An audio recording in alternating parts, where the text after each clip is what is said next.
Cuando hablamos de ciudad, el componente de vivienda es uno de los más significativos. Bogotá siempre ha buscado darle una vivienda digna, especialmente a los habitantes más vulnerables. ¿Esto qué implica? Implica acceso a lugares de recreación, acceso a servicio público, acceso también a un equipamiento urbano adecuado. Pero, ¿qué ha pasado últimamente en la capital del país? Según Camacol, la producción de vivienda bajó de 2013 a 2014 y también los rangos de precios de la vivienda de interés social bajaron en un 14%.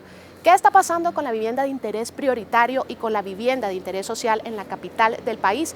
¿Cuál es el impacto en el desarrollo urbano de nuestra ciudad? Son las preguntas que resolveremos hoy en Consejo al Día. Bienvenidos.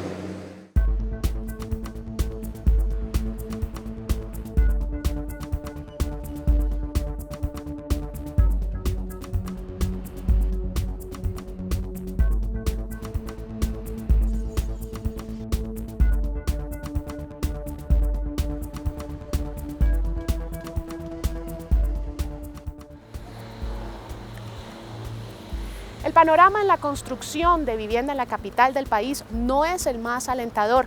La administración distrital ha incumplido la meta en la construcción de 70.000 viviendas. La falta de suelo y las constantes discusiones políticas entre la administración distrital y el gobierno nacional han generado esta situación.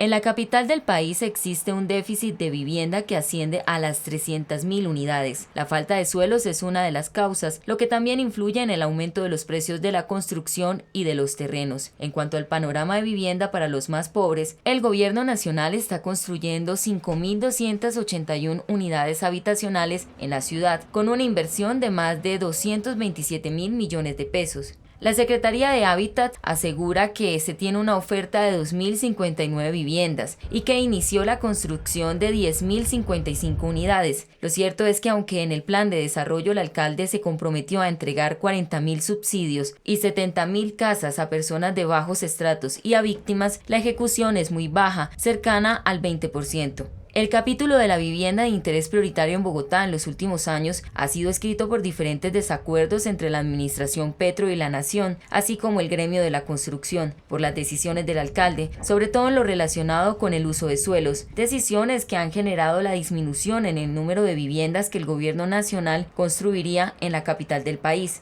La historia de la vivienda para estratos bajos también ha estado condicionada por otros sucesos, como el proceso que ha tenido el Plan de Ordenamiento Territorial POT, hoy suspendido por el Consejo de Estado, lo que ha impedido llevar a cabo, por ejemplo, el proyecto de vivienda en el Centro Ampliado, donde se contemplaba hacer 35.000 unidades. No hemos visto la generación y la ampliación de esa posibilidad de vivienda de interés prioritario en la ciudad, tema que es vital para la ciudad. En estos años se rezagó muchísimo la construcción de vivienda de interés social y de vivienda de interés prioritario.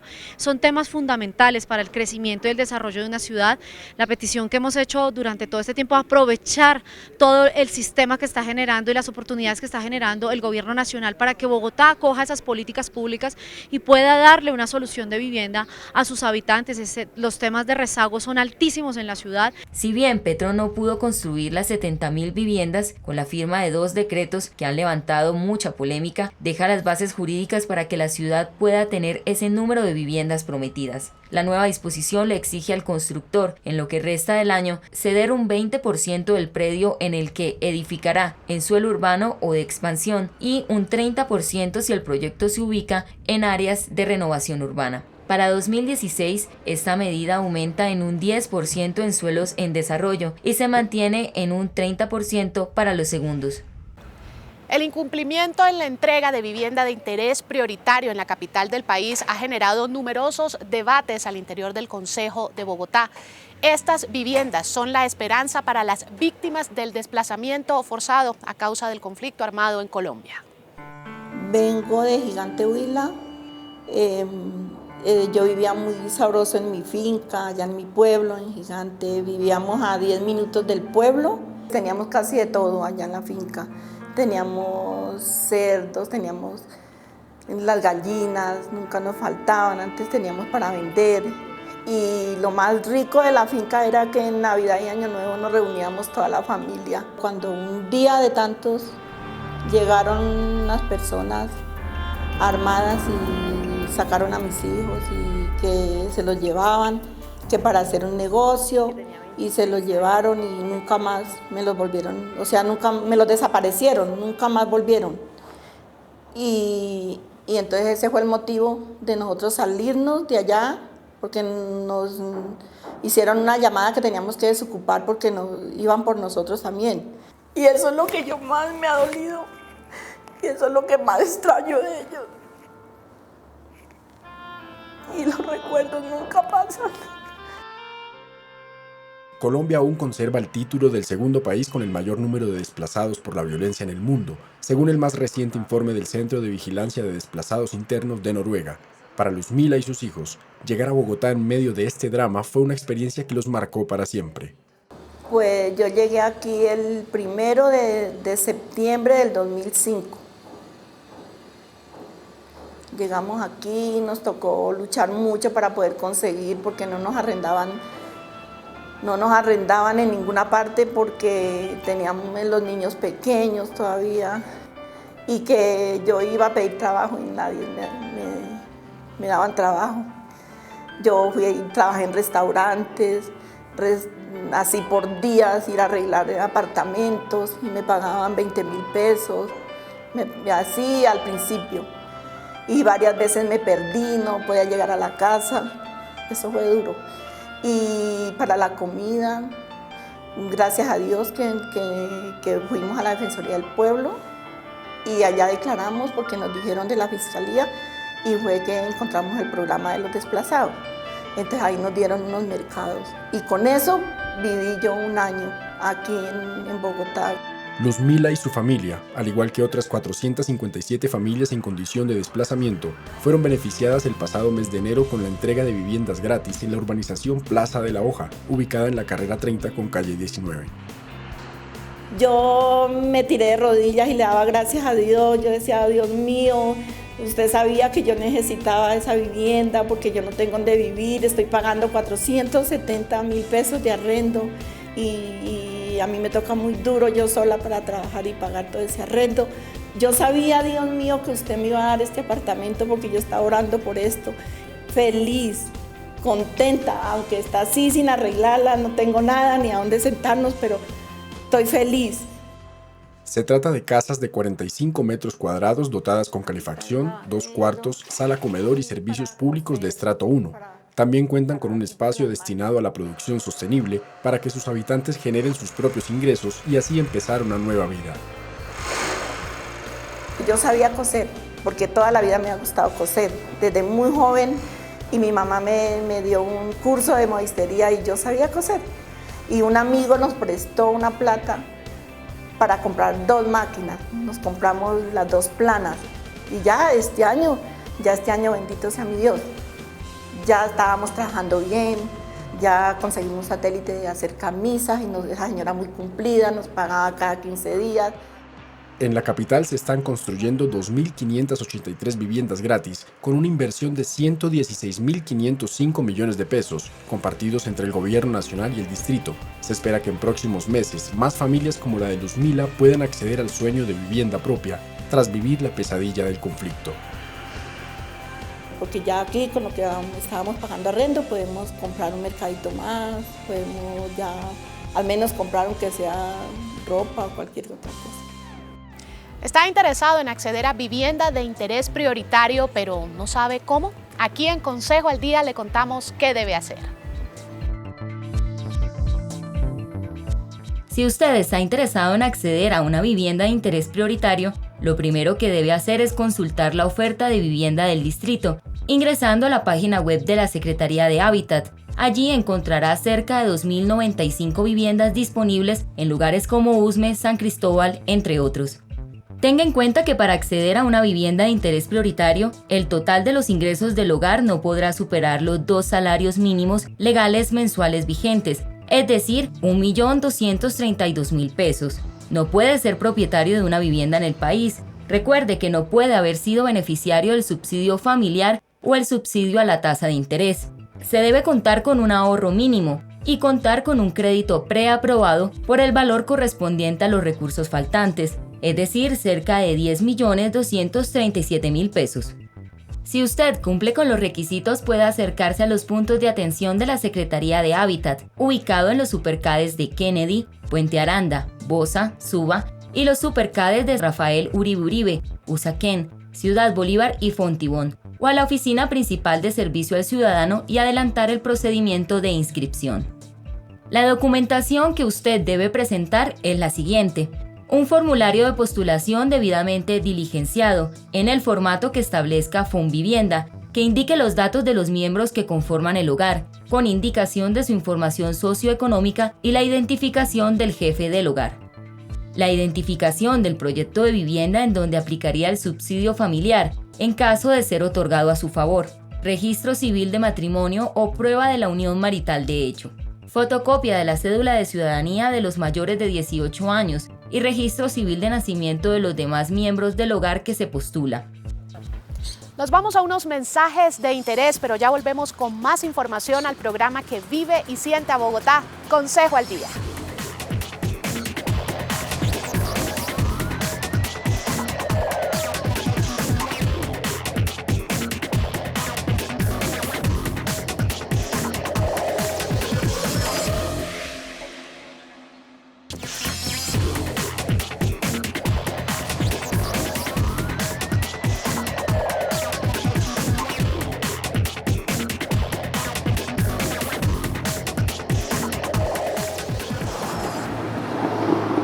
Durante los próximos 3 años, el Gobierno Nacional pretende entregar subsidios para vivienda de interés social y también para vivienda de interés prioritario. Se calcula que serán 100.000 subsidios.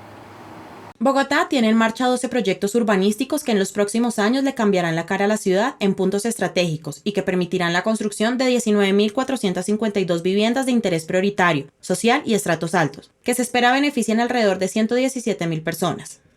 Según el Ministerio de Vivienda, cerca de 500.000 de hogares colombianos requieren de una solución en vivienda y 1 millón de familias urbanas tienen algún tipo de carencia en la que viven.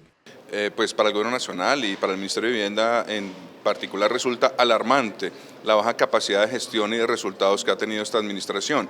De 70.000 viviendas de interés prioritario que se comprometieron a hacer en estos 4 años, apenas se han iniciado cerca de 15.000 y creo que se han entregado menos de 8.000 viviendas. Entonces sí que nos preocupa, porque cada vez más el Distrito Capital viene perdiendo participación dentro del mercado nacional de vivienda. Es más, el departamento de Cundinamarca hoy tiene un nivel de ventas superior a lo que se vende en una ciudad como Bogotá, que tiene un déficit de 300.000 viviendas. Entonces creemos que se ha perdido 4 años de gestión en materia de vivienda y que es un tema que afecta a la economía nacional y que ha generado un fenómeno, y es la desconcentración de la política, porque hoy los grandes constructores de vivienda no están en Bogotá, sino por fuera de ella. En esas condiciones se explica que el gobierno haya respondido con una agresiva política de vivienda, que ofrece 3 opciones simultáneas para atender a los destechados del país, desde los hogares que subsisten en las más precarias condiciones hasta aquellos que devengan hasta 4 salarios mínimos. Por otro lado, el concejal Celio Nieves, perteneciente al Polo Democrático, cuestionó el trabajo interinstitucional desarrollado por el sector Hábitat dados los resultados de la gestión de un programa tan importante para la ciudad, integrado, además de la Secretaría del Hábitat, por Metrovivienda, la Caja de la Vivienda Popular y la empresa de renovación urbana ERU, entidades dedicadas al tema de vivienda, por lo que propuso considerar la fusión de las mismas en un instituto fuerte encargado de la vivienda social y revitalización urbana. El Plan de Ordenamiento Territorial es un instrumento usado para la planeación en la ciudad, que establece las zonas de construcción de parques, hospitales, colegios, en fin. También establece las áreas de crecimiento urbano y el uso del suelo. ¿Qué está pasando con el Plan de Ordenamiento Territorial o POT en nuestra capital? Se lo contamos aquí en Consejo al Día. El pasado mes de junio, la concejala liberal María Victoria Vargas interpuso una acción de cumplimiento ante un juzgado tras la negativa de la administración distrital de presentar una reforma al Plan de Ordenamiento Territorial, norma que define el uso del suelo de la capital.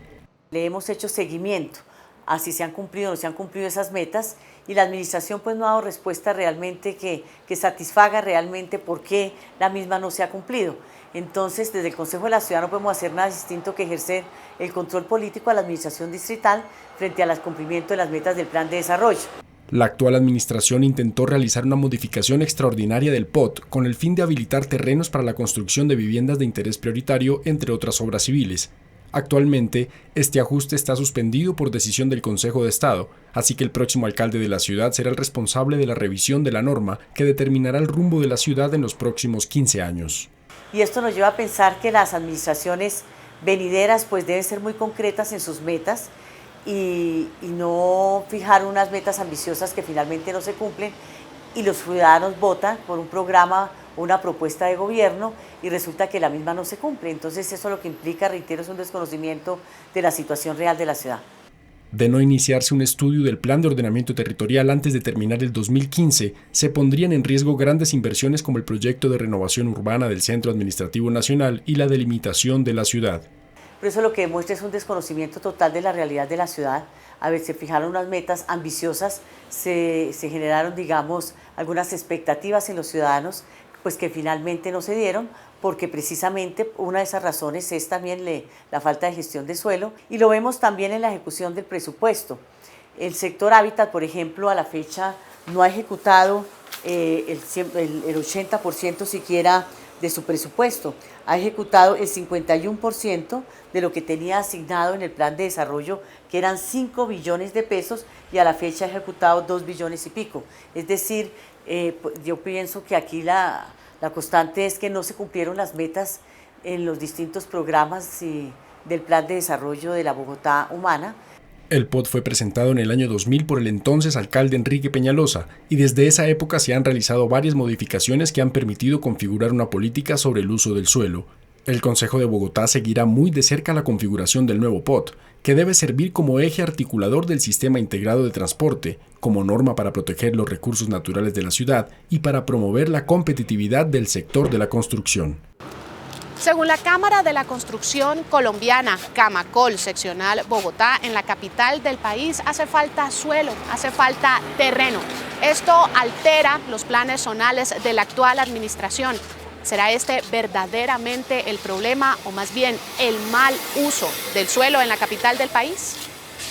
El panorama actual de edificaciones no residenciales y de vivienda resulta preocupante si se compara con la situación de años anteriores. Según informes entregados por Camacol, muestra que los usos de las oficinas y locales registraron decrecimientos de 44.8% en el área iniciada y 57.3% en el área vendida, mientras que en vivienda se muestran bajas del 17.6% al año actual.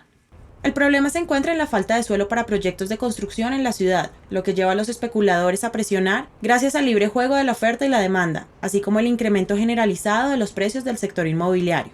Pues esta administración no ha cumplido con las metas, y no ha cumplido con las metas como lo sabemos, porque el SECPLAN, que es el instrumento por medio del cual se puede hacer el seguimiento a las metas del plan de desarrollo y que lo administra la Secretaría de Planeación, pues hemos visto que realmente no hay cumplimiento en esas metas y que ya para lo que falta de este periodo, pues con toda seguridad el gobierno distrital no cumple con su política de vivienda. Me parece que fue más, digamos, un populismo que no fue una realidad y que realmente de esas 70.000 viviendas, 40.000 que estaban previstas para víctimas, pues tampoco están listas. Es decir, la administración lo pone como meta cumplida el hecho de gestionar subsidios, pero realmente la meta era construir 70.000 viviendas en Bogotá. Frente al tema, el viceministro de Vivienda, Guillermo Herrera, expresó su preocupación por el futuro de la construcción de vivienda en Bogotá, durante un debate en el Consejo de la Capital en el que fue tratado el tema. Herrera confirmó con datos que, según cifras del DANE, a mayo de 2014 en Bogotá se licenció 47% menos que un año atrás, y agregó que si se mantiene la tendencia decreciente en las licencias aprobadas, se pondría en riesgo la dinámica de la actividad constructora, donde la construcción representa el 6.6%. Bueno, en Bogotá, más que la falta de suelo, lo que encontramos es una falta absoluta de gestión para la promoción de proyectos de desarrollo urbano. Creo que es importante que se revise desde el mismo Consejo con la administración distrital, ahora que de acuerdo con el Consejo de Estado debe iniciar un proceso de revisión, de reformulación total del plan de ordenamiento territorial, cuáles deben ser las condiciones para un desarrollo equilibrado de Bogotá. No todo puede ser renovación urbana y adicionalmente no todo puede ser renovación urbana predio a predio. Creo que eso atenta contra la capacidad de soporte de las infraestructuras, es decir, no podemos promover desarrollos constructivos en predios individuales sin la garantía de mejores vías y de mejores servicios públicos. De igual manera, tanto el ministro de Vivienda como el viceministro insisten en que el interés del gobierno nacional es que la administración del Distrito Capital sea un socio decisivo en la dinamización del sector vivienda, y por eso reiteró su llamado para buscarle soluciones a los inconvenientes que está generando el atraso del cual hablan las cifras por sí solas.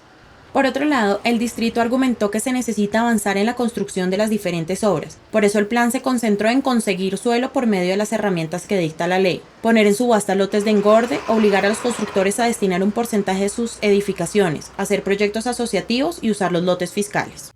Debido a un fallo del Consejo de Estado que ordena la preservación de los cerros orientales, deberán ser reubicados 26 barrios ubicados en 5 localidades de la capital del país. ¿Qué pasará con sus habitantes? ¿Qué pasará con estos suelos? Se lo contamos aquí en Consejo al Día.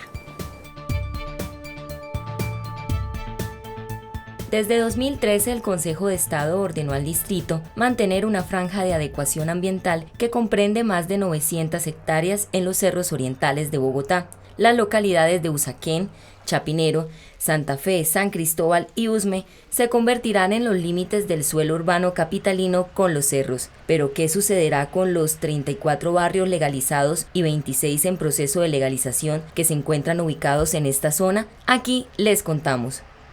Nosotros siempre hemos estado porque las personas que habitan históricamente el sector puedan mantenerse en él, siempre y cuando haya un compromiso de lo que se denomina el pacto de bordes, es decir, no hay crecimiento de la ciudad hacia allá.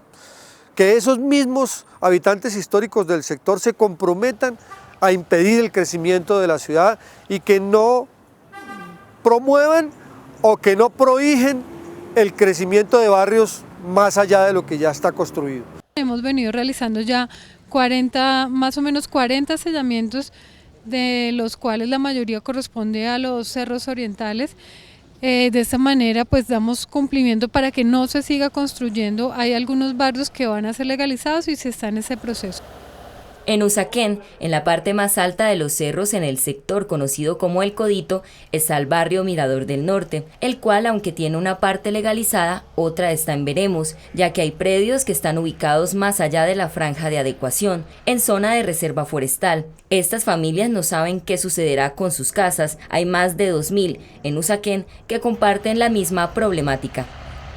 Tenemos 128 familias que ya llevan más de 25 años allí habitando en los cerros y en nuestro barrio, y no solo Mirador del Norte, también tenemos Villanidia, creo que Cerro Norte, todo lo que colinda sobre la reserva forestal desde Usme hasta Usaquén. Tenemos un 25, un 30% que aparece en reserva forestal, el resto está en franja de adecuación, que ya planeación nos va a hacer la resolución de legalización. Yo creo que con ellos habrá que estudiar la manera de buscar otro sitio, de hacer una reubicación, un reasentamiento en otra parte de la ciudad, entre otras cosas porque varias de las personas que viven en El Codito en esas condiciones tienen muchos problemas de riesgo, toda vez que están en un área de remoción en masa que ya varias veces ha amenazado con acabar con sus vidas y sus familias. A pesar de la incertidumbre, Sanín asegura que la administración le ha prestado el acompañamiento necesario en el proceso de legalización de su barrio. Para nosotros fue fácil, entre comillas, porque pues tuvimos la oportunidad, gracias a la Bogotá Humana, de tener las puertas abiertas de los distintos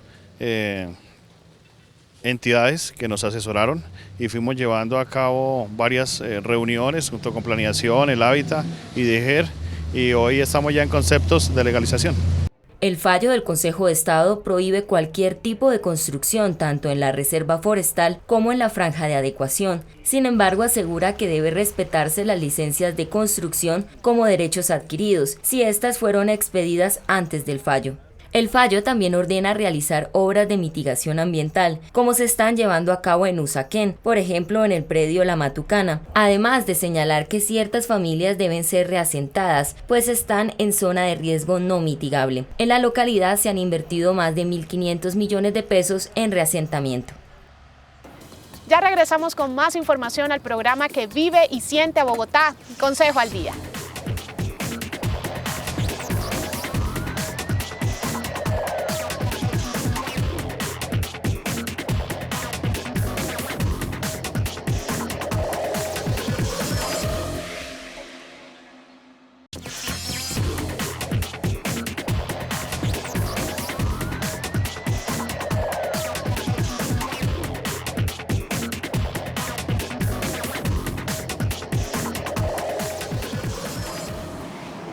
conjunto de normas que rigen a la capital del país frente al uso del suelo y de sus áreas protegidas se llama POT o Plan de Ordenamiento Territorial. Es por eso la importancia de saber cómo usar el suelo, ya sea para viviendas, para zonas recreativas, zonas deportivas, en fin. En Consejo al Día le contamos cómo va el uso del suelo en Bogotá. El Plan de Ordenamiento Territorial y el Plan de Desarrollo Distrital son complementarios en sus objetivos y sus fines, ya que ambos pretenden mejorar la calidad de vida de los bogotanos, brindando mejores bienes y servicios, buscando garantía de derechos y una buena utilización de los recursos naturales. Pese a las alertas que se han venido realizando sobre la modificación y adopción del POT, el gobierno distrital tomó decisiones que hoy ven a la ciudad metida en un caos frente a la planeación y el desarrollo urbanístico por las dudas de la aplicación de la norma urbana en el uso del suelo y el ordenamiento territorial. Nosotros acompañamos sin vacilaciones lo que fue la propuesta de la administración distrital del MEPOT, la revisión del POT vigente, con el ánimo de actualizar lo que pasa en la ciudad en relación con el uso del suelo. ¿Qué es eso? Es lo que se permite construir en el suelo urbano. En la realidad, en Bogotá hay una mezcla de usos de suelo. En todas partes hay comercio, hay sector de servicios, hay vivienda, y esa mezcla no es mala, es lo que genera la dinámica social de una ciudad. Uno necesita que el comercio y los servicios estén relativamente cerca de donde uno vive. Y esa mezcla no está consagrada en la norma. Cuando uno mira el POT que quedó vigente a partir del hundimiento del POT propuesto por esta administración, resulta que ha especificado usos exclusivamente residenciales en algunas áreas donde en la realidad está funcionando comercios y servicios. Y eso genera un conflicto porque las autoridades locales llegan a hacerle requerimiento a esos comercios y a esos servicios porque no tienen el uso del suelo permitido para funcionar, cuando realmente sí responden a una necesidad de la dinámica urbana de Bogotá. Luego del fallo emitido por el Consejo de Estado que suspendió el Plan de Ordenamiento Territorial POT decretado por el alcalde Gustavo Petro, se desató la polémica frente a la decisión, pues mientras unos cabildantes estaban de acuerdo, otros aseguraban que esto solo beneficiaba a algunos. Además, el concejal Moreno afirma que se le sigue dando gusto a los intereses y negocios de los sectores de la construcción y a los poderosos que han venido usufructuando el desarrollo del uso del suelo, quitándoles los espacios al agua, desordenando la ciudad y segregando más la sociedad bogotana. Hoy en día un proyecto solo de este producto inmobiliario no es posible precisamente porque no es de los productos inmobiliarios más rentables ni digamos hay la disponibilidad de suelo, el suelo es bastante costoso para eso. Por eso es clave el desarrollo de diferentes instrumentos de gestión del suelo. La modificación excepcional del Plan de Ordenamiento Territorial busca generar normas y proyectos que permiten orientar el desarrollo de Bogotá hacia una ciudad más incluyente, tal y como establece el Decreto 364 de 2014, donde se ratificó la posición del ente de control de que el proyecto presentado a consideración del Consejo era un nuevo POT y no una modificación excepcional de normas urbanísticas y que además existe el uso restringido de comercio y servicios, hasta no contar con la autorización de la Secretaría Distrital de Planeación. La comunidad de Toberín se opone a la construcción de una unidad de reacción inmediata, más conocida como URI, por tratarse de un lugar residencial. Pese a que el Consejo de Estado le dio la razón a la comunidad, desde el año 2009, una curaduría le entregó licencia de construcción a la Fiscalía para que adelante este proyecto. ¿Qué pasará con esta historia? Le contamos en Consejo al Día. El temor de la comunidad de Toberín en la localidad de Usaquén, al norte de la ciudad, es que su parque se convierta en un lugar para albergar presos, como así ocurre en la localidad de Engativá, en donde el hacinamiento en la unidad de reacción inmediata URI es tal que las personas próximas a judicializarse hacen camping en el parque, vulnerando sus derechos y los de la comunidad vecina. Las imágenes hablan por sí solas. Es muy evidente que en este momento la Fiscalía está incumpliendo algunas sentencias que ya ha proferido el Consejo de Estado sobre la ubicación de una unidad de reacción inmediata en este lugar. Ya en el año 2008 fue retirada una URI también de este lugar y hay ya se juzgó esto como un lugar no apropiado para esto. Aunque el Consejo de Estado falló el 12 de marzo de 2009, estableciendo que en Toberín no podía funcionar ninguna institución que pusiera en riesgo a sus habitantes y ordenó el retiro inmediato de una URI que funcionó allí hasta el 2010. La Curaduría Urbana número 3 otorgó el 17 de octubre a la Fiscalía General de la Nación la licencia de construcción en la modalidad de nueva obra y demolición total para la construcción de un edificio de 4 pisos. Este parque mantuvo carros incautados durante mucho tiempo, los andenes perimetrales fueron totalmente destruidos y ahora la alcaldía vuelve a construirlos. El impacto que va a tener nuevamente pues será desastroso. Además de eso hubo impactos en la movilidad, hubo tiroteos con diferentes delincuentes, entonces se afectó también la comunidad y obviamente los que quedaban libres volvían a salir a las calles a delinquir en el barrio. La carrera 21, que es donde quedaría ubicada la URI, solo tiene acceso por la 170. Ahí al frente de la URI hay un paradero del sistema integrado de transporte y cuando hay estudio, cuando los niños están estudiando, se forman muchos trancones. Si van a bajar un preso en algún momento de la mañana o de la tarde, cuando llegan los niños del colegio o se van los niños a estudiar, pues lógicamente se van a generar unos grandes trancones, se va a generar mucha congestión y ese es otro temor de la gente. La comunidad y empresarios de la zona se oponen a la instalación de la URI en el sector por tratarse de una zona residencial y porque afectaría el desarrollo del mismo. No nos oponemos a la construcción de una URI. Usaquén necesita una URI, pero no en Toberín. Toberín es un barrio ya instalado con una densidad grandísima de residentes, colegios, universidades. Aquí no cabe una URI por seguridad. La URI del barrio Toberín atendería a la población de Chapinero, Suba y Usaquén, así como de municipios aledaños como Cota, Chía y Cajicá, que equivale aproximadamente a 2.7 millones de habitantes. Kennedy es la localidad que más concentra visitaxistas en toda Bogotá. Ellos le prestan un gran servicio a los habitantes de esa zona, especialmente en materia de movilidad. ¿Qué pasará con los visitaxistas en la capital del país? El día empieza muy temprano para Don Eudes. Desde las 6 de la mañana está listo para ofrecer su servicio de transporte en el sector de Marsella, en la localidad de Kennedy. Junto a él, 30 visitaxistas se ganan la vida pedalazo a pedalazo. Aquí se trabaja más o menos hace unos 8 años. Y pues la importancia es que nosotros somos los que sacamos la gente, bien sea aquí a Transmilenio o a la avenida Boyacá, que son las dos salidas que tiene este barrio. Los visitaxis de este sector de la ciudad prestan su servicio entre las 6 de la mañana y las 9 de la noche y cobran tarifas que van desde los 600 pesos hasta los 1.200 pesos, de acuerdo con tarifas establecidas por recorrido. Trasladan a los habitantes desde el interior de sus barrios hasta las estaciones de Transmilenio o hasta la avenida Boyacá. Sí, yo vivo en Ciudad Alsacia y del cruce por acá pues la distancia es más o menos apreciable, ¿no? Entonces pues el servicio es bastante rápido y es muy efectivo, económico. Lo principal es que es un transporte ecológico que no daña el medio ambiente. Tercero, que es bastante seguro y los chicos son bastante respetuosos. Me parece excelente porque nosotros estamos embotellados para salir a las Américas, la Boyacá y la 68 y este servicio que nos prestan es muy bueno. Casi ningún servicio público prestado por estados o por privados llega aquí, así que este servicio lo que permite es suplir una necesidad que nosotros necesitamos en el barrio Marsella.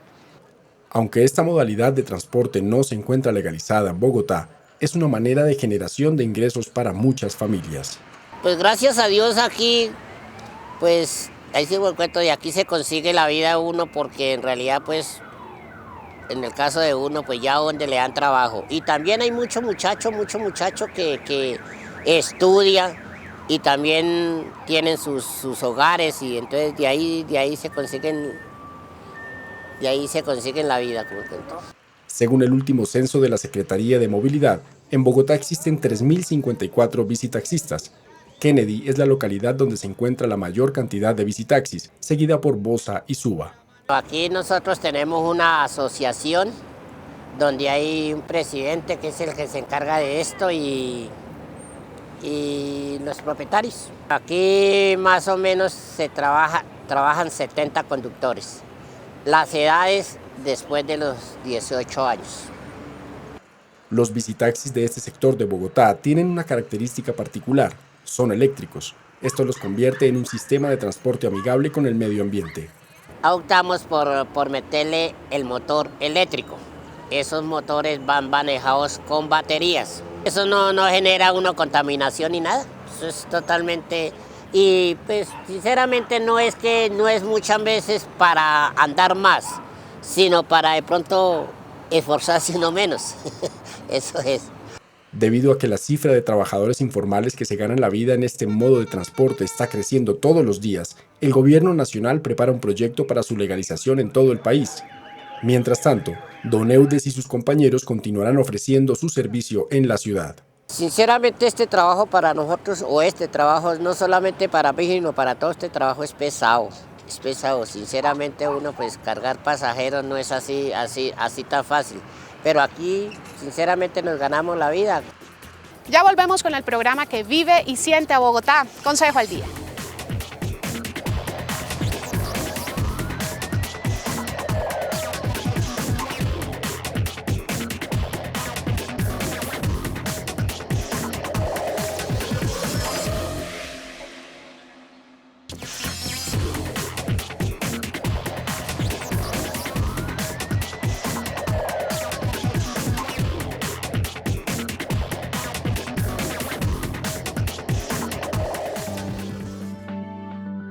¿Qué es el Consejo de Bogotá? Uno de los principios esenciales en toda democracia es el equilibrio de poderes. Gobernar implica tomar decisiones que afectan a millones, y por eso es fundamental repartir esas decisiones entre distintas personas y entidades. Entonces, así como existe el presidente de la República y el Congreso, así también a escala distrital hay un alcalde mayor y hay un Consejo de Bogotá. Las funciones del Consejo son esencialmente dos: ejercer control político y llevar a cabo actividades normativas. El hecho es que el Consejo es un interlocutor de la alcaldía. Es la primera autoridad político-administrativa de la ciudad y el escenario de debate por excelencia de los temas de la ciudad. Eso quiere decir que nuestra responsabilidad como ciudadanos va más allá de votar por un candidato o alcalde. También debemos participar y elegir a los concejales y conocer lo que pasa en el consejo, ya que ahí se toman muchas decisiones que determinan el destino de la ciudad. El consejo vive y siente a Bogotá. Pese a la voluntad del alcalde Petro de convertir la Plaza de Toros de la Santa María en un lugar para la recreación, para la cultura y para defender los derechos de los animales, la Corporación Taurina, por su parte, defiende el aval que le dio la Corte Constitucional para seguir con la fiesta brava en la capital del país. ¿Qué pensarán los capitalinos frente a una consulta popular para definir de una buena vez este tema? Hace 2 años, el alcalde Gustavo Petro cambió el uso de la Plaza La Santa María para convertirla en un escenario de práctica deportiva y cultural, pero la Corporación Taurina interpuso una acción de tutela en la que argumentó la violación a los derechos fundamentales de identidad y tradición cultural, razón por la cual la Corte Constitucional, con 5 votos a favor y 4 en contra, les dio la razón a los taurinos al conceder la tutela y proteger el derecho a la libre expresión artística.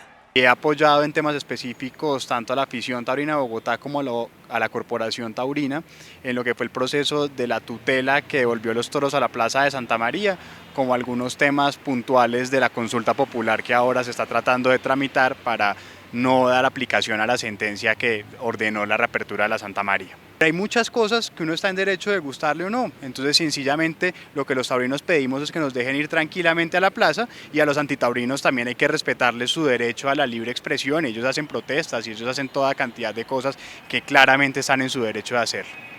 Pero así como existe el gusto por esta forma de expresión, también existen quienes no están de acuerdo, y por eso desde el Consejo de Bogotá se está tramitando la consulta popular taurina, que busca convocar a los ciudadanos a decidir democráticamente sobre la pertinencia de la realización de corridas de toros y novilladas en Bogotá, así como implicaciones constitucionales en relación a la protección de los derechos de los animales y la protección animal. La posición de mucho tiempo atrás ha sido contrario a la tortura animal. He defendido los derechos de los animales desde hace mucho tiempo, no por el tema ahora de la consulta popular que se está discutiendo. Pero en segundo lugar, el alcalde de Bogotá, recibiendo la iniciativa de varias organizaciones de animalistas, le pregunta al Consejo, que es quien tiene la obligación de responder, si es conveniente o no hacer una consulta popular en el marco de la ley 134 de participación ciudadana, para que los ciudadanos y las ciudadanas de Bogotá definan si se permiten o se prohíben las corridas de toros y las novilladas en el distrito capital. A pesar de que algunas personas quieren minimizar la importancia de este tema porque según ellos es una controversia entre minorías, el concejal Yesid García cree que hay una oportunidad en la resolución de ese conflicto para fortalecer la conciencia y la actitud democrática de la población bogotana y a la vez adecuar a la ciudad frente a los avances culturales en relación con diversos temas. Actualmente Colombia cuenta con un creciente número de entidades que promulgan con la defensa de los toros, convirtiendo al país en uno de los más fuertes en este tipo de activismo y que lucha por defender los derechos de los animales, en este caso de los toros. Y a continuación, más información del programa que vive y siente a Bogotá. Consejo al Día. ¿Sabía usted que hoy la figura del defensor de vivienda en el Distrito Capital es una realidad? Esto gracias al proyecto de acuerdo número 321 de 2009, que presentó el concejal Fernando López Gutiérrez del partido Cambio Radical, en donde se establece que a través de lo que promulga la Constitución Política en el artículo 51, todos los colombianos tienen derecho a vivienda digna y que el Estado fijará las condiciones necesarias para hacer efectivo este derecho y promoverá planes de vivienda de interés social. El proyecto de acuerdo propone que en el Distrito Capital se establezca el servicio del defensor de vivienda como garante de los derechos de los usuarios consumidores de vivienda. Se pretende que dentro de la estructura administrativa que actualmente tiene la Secretaría de Hábitat se ejerzan las actividades del defensor de vivienda.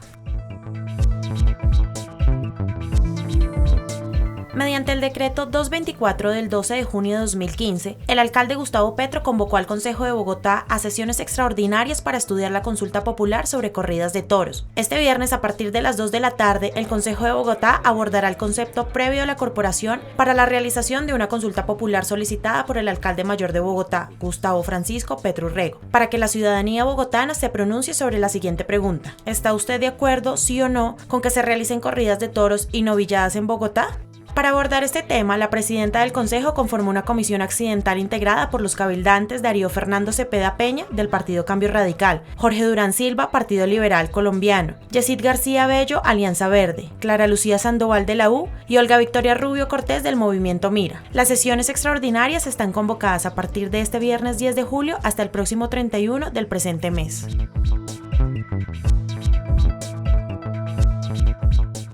En noviembre de 2014, el alcalde mayor de Bogotá, Gustavo Petro, anunció que se iniciarían los procedimientos para construir viviendas de interés prioritario en algunos sectores considerados exclusivos en el norte de la ciudad.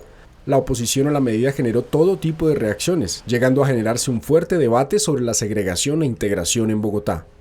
En el plan de desarrollo, Petro prometió 70.000 viviendas en Bogotá. De esas 70.000 no ha ejecutado ni el 10%. Creo que escasamente se puede pensar que haya llegado a 7.000 viviendas. Entonces, ¿dónde las va a construir, señor alcalde? ¿Dónde va a poner las viviendas de interés prioritario? Es que el problema de vivienda de interés prioritario no se resuelve con 370 apartamentos de 800 millones de pesos en el norte y además diciendo que la ciudad la estamos tratando de extrapolar y que los ricos no pueden vivir con los pobres. El pasado 3 de julio, el juez 26 administrativo de Bogotá anunció la suspensión temporal del contrato de consultoría para los diseños de estas viviendas de interés prioritario, decisión tomada ante una acción popular interpuesta por habitantes de los barrios El Lago, Chicó y Santa Bárbara, donde se construirían las viviendas. Derechos que además son no solamente la garantía de la continuidad de un barrio y no crear centros comerciales, sino crear estos sitios traídos a los bandazos, sino que adicionalmente se le consulte previamente a la comunidad, que adicionalmente se le consulte a los beneficiarios, porque es que, fíjense ustedes que hay gente que tiene su trabajo en otro lado, que tiene la manera, que no tiene los recursos para hacer las compras del diario, de hacer sus mercados, alimentación, pero otro tema que también es bastante complejo es el de los colegios. ¿Dónde van a estar los colegios de estos niños? Porque en el norte la mayoría de los colegios son privados y no van a tener posibilidad estos niños de estudiar. Los lotes donde el distrito busca construir las viviendas de interés prioritario funcionan como parqueaderos en la actualidad. Tendrían entre 4 y 7 pisos, donde no se quedarían por fuera los parqueaderos que hoy funcionan, solo que pasarían a ser subterráneos. La inversión proyectada por el distrito suma los 30.000 millones de pesos. 30.000 millones de pesos para 370 viviendas. Esto primero tiene una ilegalidad porque resulta que los lotes de parqueo o de parqueaderos son del IVU y no son de vivienda, de Metrovivienda. Entonces, pues, ¿cómo hace para cambiar la propiedad de un lote a otro. La destinación, en segundo lugar, de esos parqueaderos es para parqueo, no es para vivienda. Entonces está incurriendo en otro tema absolutamente contrario a la ley. El tercero son 30.000 millones de pesos para 370 viviendas, en donde estaríamos hablando más o menos de un precio promedio de 800 millones de pesos por vivienda, cuando las viviendas VIP tienen un tope máximo de 65 millones de pesos. La administración distrital anunció que apelará a esta decisión judicial por considerar que afecta a la política pública de protección a las personas en condición de desplazamiento. El debate se da en medio del proceso de paz que adelanta el gobierno nacional y la guerrilla de las FARC, donde se calcula que en la ciudad viven más de 600.000 personas víctimas del conflicto. Gracias por acompañarnos una vez más en Consejo al Día, el programa que vive y siente a Bogotá. Hasta pronto.